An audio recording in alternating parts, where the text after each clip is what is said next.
kabar semua? Senang sekali saya Rini Ayu Ningtyas dapat menjumpai Anda kembali dalam program kesayangan kita, Dokter Keluarga. Disiarkan dari studio El Sinta TV dan 95,7 FM Fit Radio Semarang. Dan hari ini pemirsa, kita akan membahas tema yang sangat penting dan juga menarik, yaitu mengenai belum hamil juga, kapan harus periksa. Bagi Anda yang ingin bertanya, silakan kirim saja pertanyaan Anda ke email kami di dokterkeluarga@tv@gmail.com. Dan acara ini juga bisa dinikmati di Spotify Dokter Keluarga.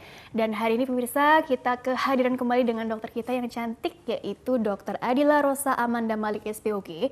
Beliau adalah dokter spesialis kebidanan dan kandungan di Rumah Sakit Hermina Jatinegara. Kita sapa dulu Dr. Adila, panggilannya yang sudah hadir di samping saya. Dr. Adila, apa kabar? Apa kabar? Baik, Mbak Rita. Kabar baik ya dokter ya. Oke dokter, hari ini kita bahas tema yang sebenarnya apa ya? Cukup banyak nih dok dialami oleh teman-teman kita di luar sana. Artinya begini, ini bukan hanya teman-teman yang baru menikah aja sih, tapi yang memang udah lama menikah, pastinya kan semua mendambakan segera diberikan keturunan. Atau mungkin ada juga sih yang karena urusan pekerjaan mungkin ya ntar dulu deh gitu. Tapi rata-rata kan pasti banyak yang nggak menunda gitu juga ya. Tapi sayangnya gitu ada juga yang sudah cukup lama berikhtiar tapi kok belum dapat juga gitu keturunan. Pasti kan ada perasaan sedih, terus juga bertanya-tanya, ini ada apa nih gitu, apa jangan-jangan ada masalah atau gangguan kesuburan gitu ya dok ya. Terus juga tema hari ini belum hamil juga, kapan harus periksa. Nah, apakah memang ada timing khusus dok, kapan harus periksanya? Ini mungkin setelah berapa lama mencoba begitu barangkali dokter? Ya, betul. Jadi yang kami sarankan memang pemeriksaan untuk rencana kehamilan itu setidaknya 1 tahun setelah pasangannya menikah. 1 tahun itu juga ada kriterianya Mbak Rini ya. 1 tahun itu pada pasangan yang memang satu rumah, yang hubungan seksualnya itu rutin, yaitu 2-3 kali seminggu dan tidak memakai kontrasepsi. Itu ada yang kriterianya ya. Kita sarankan segera kontrol di 1 tahun setelah menikah. Gitu. Kalau misalnya jarang-jarang ketemu begitu dokter? Iya, susah ya. Tapi pada intinya sebelum dikatakan ini ada gangguan kesuburan atau enggak, jadi tadi perlu diperhatikan juga tadi ya rincian-rinciannya tersebut. Betul, ya, frekuensinya. Kenapa kita harus 1 tahun? Kategorinya kenapa sih harus 1 tahun? Karena dari penelitian sekitar 85-90% pasangan itu akan hamil dan memiliki anak di tahun pertama. Persentase itu akan berkurang bila udah tahun kedua dan tahun-tahun berikutnya. Gitu. Makanya yang kita sebut sebagai pasangan dengan infertilitas adalah yang sudah menikah selama 1 tahun, tidak memakai kontrasepsi dan sudah berhubungan seksual rutin 2-3 kali seminggu. Nah, itu baru yang kita bilang pasangan dengan permasalahan infertilitas.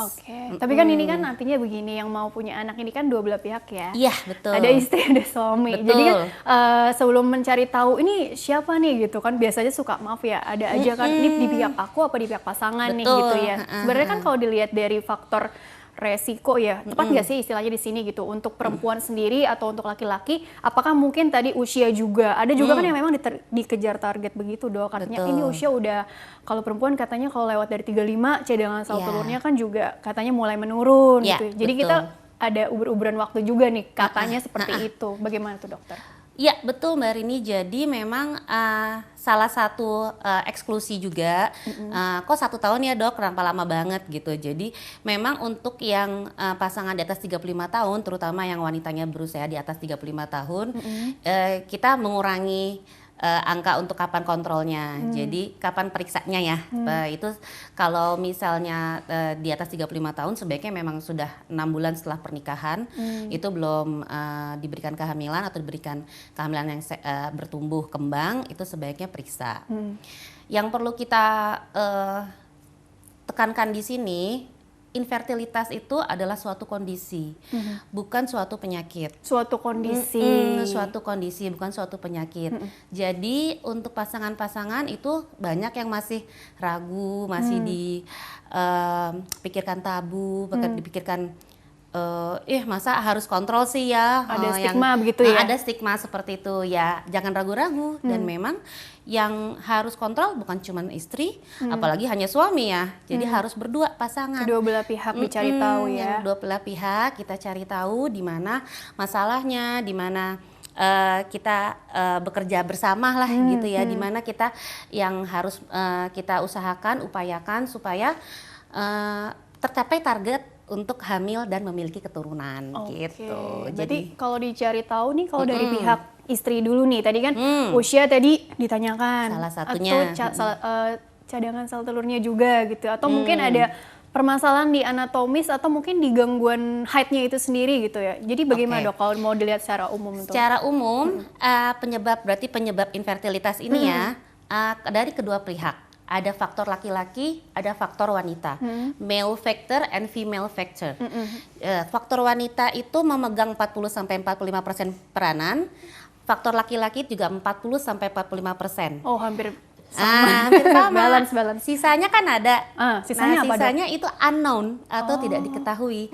Ada beberapa yang dua-duanya nih sudah diperiksa, sudah dievaluasi, tapi kok memang tidak ada kelainan dari kedua belah pihak. Yaitu yang faktor unknown. Ada gitu, seperti itu gitu ya. Jadi kalau mau dibahas faktor wanita itu yang memegang sebanyak 40-45% itu di wanitanya sendiri 40-45% juga itu ada masalah gangguan masa subur. Ya, itu yang banyak juga. Yang kedua terbanyak adanya gangguan pada saluran rahim atau tuba falopii dan gangguan-gangguan pada organ-organ di kandungan, di pelvic. Ya, seperti tumor, seperti kista, itu salah satunya. Yang sisanya itu terbagi dua, yang salah satunya juga masih unknown, yang keduanya itu adalah masalah hormonal dan penyakit-penyakit penyerta lainnya. Kompleks ya dok ya. Jadi ada penyakit-penyakit penyerta. Kayak apa sih? Misalnya ada gangguan tiroid, ada gangguan pembekuan darah, ada hipertensi, diabetes, itu salah satunya dari yang gangguan penyakit yang sudah punya sebelumnya. Gitu. Itu bakal ketahuan dengan wawancara dulu dong dengan pasiennya. Atau pemeriksaan penunjang ya dok, kan untuk mengetahui lebih lanjut lagi. Jadi sih kalau seorang pasangan yang nanti akan kontrol pertama kalinya untuk merencana memiliki keturunan, itu yang pertama memang kita semua diwawancara ya. Dia usianya sudah berapa, sudah pernah memakai kontrasepsi atau enggak, hubungannya berapa kali sehari, seminggu ya, berapa kali seminggu ya, jangan sehari ya gitu ya. Seminggu, kalau kita takaran rutinnya itu memang gitu sih ya, 2-3 kali seminggu. Kenapa? Nanti ada ceritanya lagi. Nah terus udah gitu ada untuk kalau ikan dokter kandungan tentu kita fokus kepada yang wanitanya dulu ya, kalau dokter kandungan ya. Ini wanita siklus haidnya bagaimana, terus dia merokok kah, alkohol kah, lifestyle-nya bagaimana lifestyle-nya bagaimana. Itu dari wawancara. Kalau dari laki-laki ya kita juga harus tahu dia pekerjaannya apa, berada di sekitar lingkungan yang memang daerah pinggul ke bawahnya itu selalu di tempat-tempat yang panas atau enggak gitu ya, seperti driver itu, termasuk kebiasaan-kebiasaan, suka mandi air hangat kah, suka sauna gitu, salah satunya, sama merokok atau tidak, itu penting banget. Kalau untuk yang pria dianalisis untuk spermanya ya, jadi setelah itu kita pemeriksaan nih. Dari pemeriksaan awal kita harus lihat dulu tensi, tekanan darah ya, terus gitu ada tinggi badan, berat badan juga perlu nih Mbak Reni. Terus udah gitu kalau yang lain-lainnya yaitu kita kira-kira nanti di seluruh tubuh kita juga harus lihat kira-kira yang apa yang dia tiba-tiba nggak sadar tapi kita temukan, ada benjolan kah atau ada apa gitu ya. Terus untuk pertama kali kontrol memang disarankan juga kontrolnya pada haid hari kedua. Kalau yang teratur. Kalau yang teratur gitu ya. Kalau yang teratur ya disarankannya ya. Hari kedua sampai keempat haid itu kalau bisa dia kontrol. Di situ kita akan melihat pemeriksaan. Baru nanti pemeriksaannya kita ngomongin nih, rencanakan. Pemeriksaannya apaan aja ya dok? Biasanya kan orang nanya gitu. Pemeriksaan dasar untuk workup infertilitas ini, yang pertama kita harus melihat dari USG. USG kita mau lihat apa? Kita mau lihat ada kelainankah di organ-organ kandungan, di rahim, di indung telur, atau jangan-jangan ada pembesaran saluran rahim, gitu ya, tuba tadi ya. Karena mestinya di USG tuba itu nggak terlihat, nggak tampak. Nah, dari situ kita juga bisa menilai telur-telur di indung telurnya. Bagaimana nih? Nah, kira-kira dari faktor telur yang tampak dari USG ini cukup atau enggak? Jumlahnya. Itu jumlahnya. Ada yang kok sedikit ya, ada yang wow banyak gitu ya. Itu seperti pada orang-orang dengan polycystic ovarium atau PCOS itu ya. Oh, mungkin banyak tuh dok adanya dok. Iya, itu malah banyak itu, cuman dia ada gangguan massa subur. Oke. Nah terus yang kedua, dari USG itu juga kita bisa lihat gangguan dari massa subur tadi ya. Nah, cuman untuk USG kita harus kasih tahu untuk wanita-wanita yang ingin rencana program hamil atau rencana memiliki keturunan harus akrab sama USG transvagina. Karena dari situlah kita bisa melihat transvagina ya, bukan yang dari abdomen perut, lagi dari gitu ya? abdomen, jadi harus dari vagina. Banyak itu yang datang-datang kaget, "Duh, kok nggak di USG ya dok? Nggak di USG aja." Oh, ini sama kok di USG juga, cuman memang kita kalau organ-organ panggul, organ-organ kandungan kan memang dia tempatnya di dalam ya, agak sulit kalau tidak ada terjadi pembesaran atau mungkin ya lemaknya dari yang kita periksa agak tebel gitu ya, agak sulit kita untuk menilainya. Jadi memang harus siap-siap dan harus akrab gitu untuk dilakukan USG gitu. Gak usah takut gitu ya? Yang penting santai aja, relax. Yang kedua, kita pemeriksaan lanjutannya itu kita bisa menilai patensi atau ada sumbatan atau tidak pada saluran rahim atau tuba falopi ini. Di tuba falopinya nih ya, sekarang. Itu namanya pemeriksaannya hysterosalpingografi atau HSG. HSG? HSG itu biasanya kita kerjakannya setelah haid. Jadi sekitar hari ke-9 atau hari ke-10 haid. Pada orang yang normal ya, jadi kita bicara normal dulu. Yang ketiga, yang lebih penting lagi, itu jangan lupa harus ada analisa sperma. Karena kita kalau misalnya mau hamil nggak mungkin kita cuma punya. Ini rekan sejawat mana dok? Artinya kan bukan di Obgyn dong. Kalau analisa sperma itu nanti dari laboratorium kita bisa kasih pengantarnya.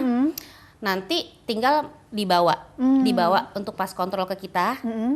Nanti kita bisa lihat nih kira-kira perlukah kita konsultasi ke sejawat lain, apakah perlu untuk dilakukan. Yang pertama, kalau memang misalnya ada kelainan dari analisa sperma, kita akan coba lihat lagi 1 atau 2 bulan lagi, diulang gitu ya. Jadi, dengan perubahan lifestyle juga atau bagaimana? Betul, harus ada dengan perubahan lifestyle. Ngerokoknya dikurangin atau malah di stop ya. Jadi banyak memakan dengan kandungan vitamin C sebagai antioksidan, makan itu ya. Terus mungkin secara pekerjaan atau lifestyle kayak pemakaian celana yang terlalu ketat, terus pekerjaan yang memang di sekitarnya tadi panas ya gitu, kebiasaan untuk mandi air hangat yang berlama-lama gitu ya, berendam lah, bukan air hangat kita pancuran ya, kita shower gitu, tapi ini yang agak lama, terus itu memang harus di stop atau dikurangi atau bahkan mungkin di stop gitu. Nanti kita ulang. Jadi untuk yang para prianya, para suami-suaminya juga jangan takut ya untuk melihat kondisi sperma Anda gitu. Jadi banyak loh Mbak yang saya nggak mau diperiksa ya, mungkin seseorang pria mungkin ya salah satu ada gengsi atau apa ya, egonya agak tinggi egonya agak tinggi jadi ya harus di encourage gitu ya, harus kita semangati kalau kita nggak mau cari siapa yang salah kok, yang penting kita bisa lihat. Dan memang pemeriksaan itu nggak bisa kita nilai dari 1 kali. Jadi kita minimal harus ada 2 kali dengan jeda 1 sampai 2 bulan untuk dipastikan lagi gitu ya keakuratannya itu ya. Atau ada terjadi perubahan apa enggak tadi ya? Betul, terjadi perubahan atau enggak. Nah itu nanti kalau misalnya memang ada kenapa-kenapa dari yang analisa sperma, nanti kita bisa lihat dari hasilnya, haruskah kita konsultasikan ke sejawat lain seperti spesialis andrologi atau spesialis urologi. Nanti dilihat. Baik, jadi harus kedua belah pihak ya, bukan salah satu pihaknya aja gitu ya yang harus diperiksakan. Oke, dokter, kita jeda dulu sebentar, nanti lanjutkan kembali di segmen selanjutnya ya, lebih detail lagi seperti apa ya. Baiklah pemirsa, jangan kemana-mana, tetaplah bersama kami akan kembali sesaat lagi.